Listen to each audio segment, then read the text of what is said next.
अस्सलाम वालेकुम। डॉक्टर जावेद इकबाल मलकानी, आपके प्यारे बच्चों का स्पेशलिस्ट। बच्चे हॉस्पिटल में नमूनिया के साथ दाखिल हो रहे हैं और नमूनिया इस हद तक ज़्यादा होता है कि सांस की रफ्तार तेज़ होने की वजह से पसलियाँ तेज़ी से चल रही होती हैं और बच्चे इन्फेक्शन की वजह से बहुत सारी अमवात हो रही हैं। क्या आप जानते हैं ऐसी वजह क्यों है? मसला ये है कि जब बच्चों को हॉस्पिटल में लाया जाता है तो नमूनिया उस टाइम शिद्दत इख्तियार कर चुका होता है। मैं आपको एक पॉइंट बताने जा रहा हूँ, जो अगर उस पॉइंट पे आप अगर बच्चों को पकड़ लें तो अपने डॉक्टर करीबी चाइल्ड स्पेशलिस्ट के पास चले जाएं। हमेशा याद रखिएगा, जब भी बच्चों को नमूनिया होता है तो उसकी जो स्टार्टिंग है, यानी कि जो बच्चे को जब स्टार्ट होता है वो फ्लू से होता है और हल्की सी कफ से होता है। अगर आप यकीन कीजिए, अगर इस फ्लू या हल्की सी कफ पे अगर बच्चों को पकड़ लें और चाइल्ड स्पेशलिस्ट को चेक करवा लें तो आपके बच्चे इनका नमूनिया शिद्दत इख्तियार नहीं करेगा।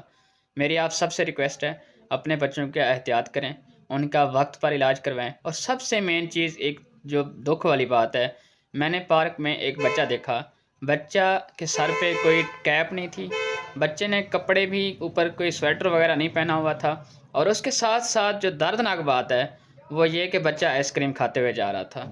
आप देखें, इस तरह के उसकी मम्मा जो है, उसकी मदर जो है वो साथ थी। इस तरह के बच्चे को नमूनिया नहीं होगा तो आप मुझे बताएं क्या होगा।